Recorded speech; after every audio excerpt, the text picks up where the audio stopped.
पानी में चांद, चांद पर आदमी। यह वाक्य एक गहन दार्शनिक और वैज्ञानिक अर्थ लिए हुए है। प्राचीन काल से मानव ने प्रकृति के रहस्यों को समझने की कोशिश की है।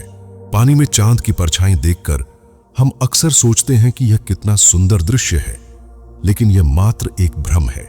वहीं आधुनिक युग में मानव ने चांद पर कदम रखकर असंभव को संभव कर दिखाया है। मानव सभ्यता का इतिहास हमेशा से नए नए आविष्कारों, खोजों और अद्भुत उपलब्धियों से भरा हुआ है। लेकिन 20 जुलाई 1969 का दिन पूरी मानव जाति के इतिहास में स्वर्णिम अक्षरों में लिखा गया। यह वह दिन था जब इंसान ने पहली बार पृथ्वी से बाहर किसी दूसरे खगोलीय पिंड पर कदम रखा।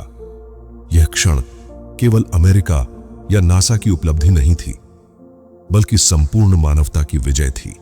सदियों से चांद को देवता माना जाता रहा है। हिंदू पौराणिक कथाओं में चंद्रमा को शिव के माथे पर सज्जित किया गया है और दुनिया भर की संस्कृतियों में इसे रहस्यमयी माना गया। लेकिन 20वीं शताब्दी में विज्ञान ने इस रहस्य को उजागर किया। 20 जुलाई 1969 का दिन अमेरिकी अंतरिक्ष एजेंसी नासा के अपोलो 11 मिशन ने नील आर्मस्ट्रांग और बज एल्ड्रिन को चांद पर उतारा। आर्मस्ट्रांग का वह प्रसिद्ध वाक्य, यह मनुष्य के लिए एक छोटा कदम है, लेकिन मानवता के लिए एक बड़ी छलांग, आज भी प्रेरणा देता है। यह उपलब्धि मात्र एक देश की नहीं, बल्कि पूरी मानव जाति की है। भारत ने भी चंद्रयान मिशनों के माध्यम से चांद पर अपनी उपस्थिति दर्ज की है। चंद्रयान 3 की सफल लैंडिंग ने दक्षिणी ध्रुव पर पानी की खोज की, जो भविष्य के अंतरिक्ष अभियानों के लिए महत्वपूर्ण है। यह दर्शाता है कि कैसे मानव ने अपनी कल्पना को विज्ञान के माध्यम से साकार किया। पानी में चांद का भ्रम अब वास्तविकता में बदल गया है, जहां मनुष्य चांद की जमीन पर चलता है। प्राचीन काल से ही इंसान चांद को रहस्यमयी दृष्टि से देखता आया है। कवियों ने चांद को सुंदरता और प्रेम का प्रतीक माना, तो वैज्ञानिकों ने इसे अध्ययन का विषय। 20वीं सदी के मध्य में जब विज्ञान और तकनीक ने तेजी से प्रगति की, तब अंतरिक्ष की खोज की दिशा में भी कदम बढ़े। रूस ने 1957 में स्पुतनिक उपग्रह अंतरिक्ष में भेजा और 1961 में यूरी गागरिन ने पहली बार अंतरिक्ष यात्रा की। इसके बाद अमेरिका और सोवियत संघ के बीच स्पेस रेस शुरू हुई। अमेरिका की अंतरिक्ष संस्था नासा ने अपोलो कार्यक्रम शुरू किया। इस कार्यक्रम का उद्देश्य था इंसान को चांद पर उतारना और सुरक्षित पृथ्वी पर वापस लाना। 20 जुलाई 1969 को अपोलो 11 नामक अंतरिक्ष यान अमेरिका के फ्लोरिडा के केनेडी स्पेस सेंटर से प्रक्षेपित किया गया। इस यान में 3 अंतरिक्ष यात्री थे, नील आर्मस्ट्रॉन्ग, बज एल्ड्रिन और माइकल कॉलिंस। 20 जुलाई 1959 को ईगल नामक लूनर मॉड्यूल चांद की सतह पर उतरा। सबसे पहले नील आर्मस्ट्रॉन्ग उस चांद पर उतरे और उन्होंने कहा, यह इंसान के लिए छोटा कदम है, लेकिन मानवता के लिए एक बहुत बड़ी छलांग।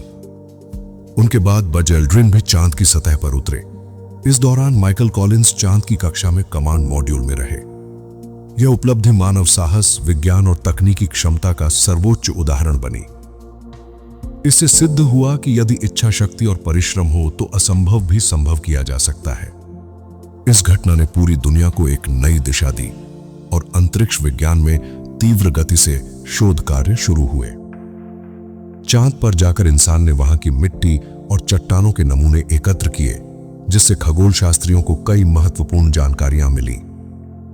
चांद पर इंसान का पहला कदम केवल वैज्ञानिक दृष्टि से महत्वपूर्ण नहीं था, बल्कि इसने पूरे विश्व को प्रेरित किया। यह क्षण मानव सभ्यता की कल्पनाओं को वास्तविकता में बदलने का प्रमाण था। इसके बाद अंतरिक्ष अनुसंधान में तेजी आई और मंगल, बृहस्पति तथा अन्य ग्रहों की ओर भी शोध कार्य आरंभ हुए। चांद पर इंसान का पहला कदम मानव इतिहास की सबसे गौरवपूर्ण उपलब्धियों में से एक है। यह केवल विज्ञान की जीत नहीं थी, बल्कि पूरे मानव समाज के साहस, परिश्रम और अटूट विश्वास की विजय थी। यह घटना हमें सिखाती है कि अगर हम सपने देखने का साहस रखें और उन्हें पूरा करने की ठान लें, तो ब्रह्मांड का कोई भी कोना हमारे लिए दूर नहीं रहेगा। नील आर्मस्ट्रांग का चंद्रमा पर वह पहला कदम न केवल एक कदम था, बल्कि मानव सभ्यता की नई दिशा थी। आज भी इंसान दूसरे ग्रह पर दुनिया बसाने का सपना सजोए हुए है, जिन्हें पूरा करने के लिए नए नए उपग्रह अंतरिक्ष में भेजे जा रहे हैं।